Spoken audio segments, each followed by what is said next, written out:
이제 17절에서 하나님 나라의 중심은 먹는 것이 아니라고 그러죠. 먹는 것과 마시는 것이 아니라 의와 평강과 희락이라고 말씀했습니다. 이로써 그리스도를 섬기는 자는 하나님 나라의 중심을 두고 그러한 삶을 살아야 되는 겁니다. 그렇게 살게 되면 하나님께서 어떻게 평가하신다는 겁니까? 첫째로 그리스도를 섬기는 18절에 그리스도를 섬기는 자는 하나님께 기뻐하심을 받으며 라고 했습니다. 먹는 것과 마시는 것이 아니라 형제를 근심하게 하지 않고 형제를 시험 들게 하지 않고 오직 그리스도의 사랑으로 행하면서 하나님 나라를 추구하는 삶, 의와 평강과 희락이 가득한 삶을 살기 때문에 하나님이 기뻐하신다는 겁니다. 우리는 보통 세상을 살면서 남의 평가를 중요하게 여기죠. 어릴 때는 부모의 평가, 선생님의 평가, 또 조금 자라면 친구들의 평가, 어른이 되면은 동료들의 평가, 다른 사람의 평가를 항상 신경 쓰는데, 그래서 좋은 평가를 받아야만 행복한 삶이다라고 생각합니다. 그래서 남에게 잘 보이기 위해서 많은 노력들을 해요. 그런데 가장 우리가 잘 보여야 될 분은 사실은 따로 있습니다. 예수 그리스도 안에서 믿음으로 사는 우리들은 사람들이 나를 어떻게 평가하는가가 가장 우선순위가 아니라 하나님이 나를 어떻게 평가하실까, 이것을 우선순위로 초점을 맞춰야 돼요. 하나님의 평가가 더 중요하다는 겁니다. 하나님이 나를 기뻐하시는가 그러지 않으시는가, 이것을 생각해야 되는 겁니다. 그러므로 진정으로 믿음이 깊어진 사람은 사람들의 평가를 2순위로 놓는 거예요. 제1순위는 하나님의 평가. 하나님이 기뻐하신다면 나는 사람들에게 비난을 받더라도 그렇게 하나님의 기뻐하심을 받는 사람이 되겠다 하는 겁니다. 그런 다음에 둘째로 18절에 그 다음에 보면은 사람에게도 칭찬을 받느니라 라는 말이 나오죠. 먼저 하나님에게 칭찬을, 기쁘심을 받는 사람은요, 하나님을 기뻐하시게 하는 삶을 살면 자연스럽게 따라오는 것이 사실은 사람의 칭찬입니다. 왜냐하면 우리 그리스도 예수 안에서 우리가 선한 삶을 살게 되면 악한 세상 사람들의 일부가 우리를 핍박하고 미워할 수 있겠지만 결국에는 모든 사람들은 하나님의 선한 일에 칭찬하게 되어 있습니다. 우리 연예인들 중에서도 돈을 많이 버는 연예인들이 기부도 많이 하고 어려운 사람들을, 이웃을 자꾸 돕게 되면 세상 사람들도 그 사람을 칭찬하게 되더라고요. 그런데 돈을 많이 벌면서도 기부도 아니하고 선한 삶을 살지 아니하면 칭찬하지 않습니다. 결국에는 사람들도 그리스도 안에서 선한 삶을 사는 사람을 칭찬할 수밖에 없다. 그래서 사람에게도 칭찬을 받는다 하는 겁니다. 만일 우리가 그리스도 안에서 형제를 사랑하고 의를 행하고 평강과 화평을 행하고 기쁨과 희락이 넘치는 삶을 살아가는데, 그렇게 살게 되면 누가 우리를 칭찬하지 않을 수 있는 하는 것이죠. 그러므로 처음에는 하나님의 우선시하고 하나님이 기뻐하시는 삶을 살고 그러한 삶을 살다 보면 결국에는 사람에게도 칭찬을 받게 된다 하는 겁니다. 19절에 그러므로 우리가 화평의 일과 서로 덕을 세우는 일을 힘쓴다. 우리 그리스도인들은 그러므로 어떻게 살아야 되느냐? 첫 번째, 화평의 일에 힘써야 된다 하는 겁니다. 그리고 교회 공동체 안에서 다른 형제 자매들과 그리스도인들과 먼저 화평해야 됩니다. 그러다 교회 바깥에서 다른 세상에 만나는 사람들과 화평의 일을 힘써야 됩니다. 로마 교회의 문제점은 이 화평에 힘쓰지 못했다는 거예요. 분열이 있었습니다. 갈라짐이 있었습니다. 이제 그 로마 성도들은 이 화평의 일에 힘쓰라 하는 것을 사도 바울이 얘기하는 거예요. 하나님이 가장 기뻐하시는 일은 형제 자매 간에 화평하고 평화롭게 살아가는 일입니다. 우리가 부모의 마음이 가장 아플 때가 언제일까요? 자식들끼리 싸우고 있을 때 그렇겠죠. 첫째 자식, 둘째 자식, 셋째 자식이 서로 다툼과 미움과 시기 질투하고 싸울 때 부모의 마음이 아플 겁니다.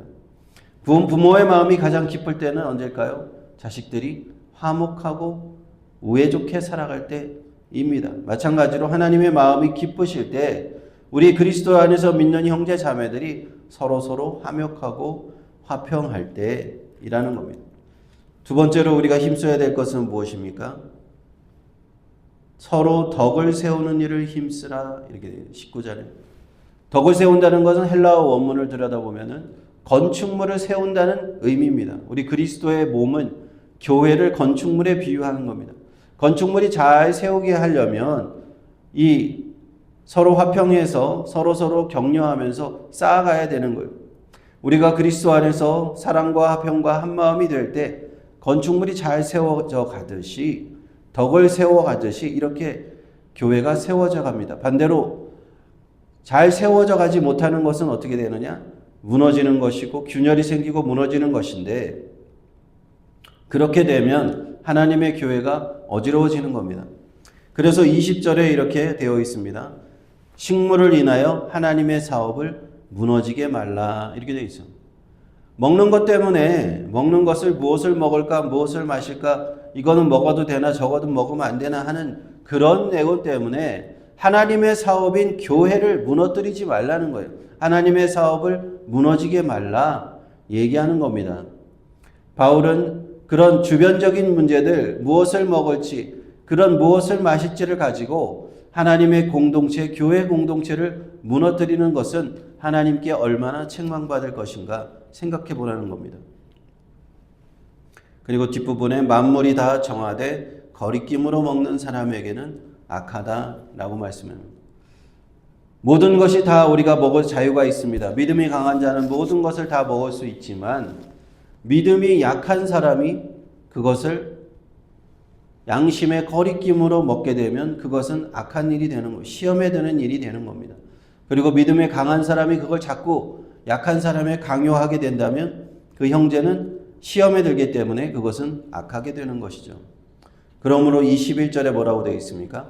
고기도 먹지 아니하고 포도주도 마시지 아니하고 무엇이든지 내 형제로 거리끼게 하는 일을 아니하는 일이 아름다우니라 그것이 선한 것이다 라는 겁니다. 로마 시대에는 당시에 그 시장에서 파는 모든 고기들이 또는 포도주도 마찬가지였습니다. 이방신에게 먼저 제사를 하고 그 다음에 시장에 내다 팔게 되어 있었어요. 그렇기 때문에 유대 그리스도인들은 예수님을 믿지만 그런 것을 먹지 않았어요. 고기를 먹지 않고 포도주도 마시지 않았습니다. 그런데 사도 바울이 이런 상황에서 고기와 포도주를 먹지 않는 것이 아름답다. 그리고 그것 외에도 또 다른 것이 있다면 무엇이든지 꼭 그런 고기나 포도주에 국한된 것이 아니라 형제 자매를 시험 들게 하는 만한 것들은 거리끼는 것들은 아니하는 것이 하나님 앞에 아름다운 것이다 얘기하는 겁니다. 그래서 22절에 내게 있는 믿음을 하나님 앞에서 스스로 가지고 있으라 라고 얘기합니다. 무슨 말일까요? 너의 믿음을 자꾸 다른 사람에게 강요하지 말라는 거예요. 너의 믿음, 내가 고기를 먹을 믿음을 가지고 있다 그러면서 다른 사람을 자꾸 힘들게 하지 말고 하나님과 너 사이에서만 그 믿음을 네가 강하게 믿고 있는 그 믿음을 스스로 그냥 가지고 있으면 된다라는 얘기입니다. 믿음이 강한 자들, 약한 자들에게 그것을 강요하지 말고 시험에 들게 하지 말라 하는 것입니다. 자기의 옳다 하는 바로 자기를 책하지 아니하는 자는 복이 있다 말씀합니다.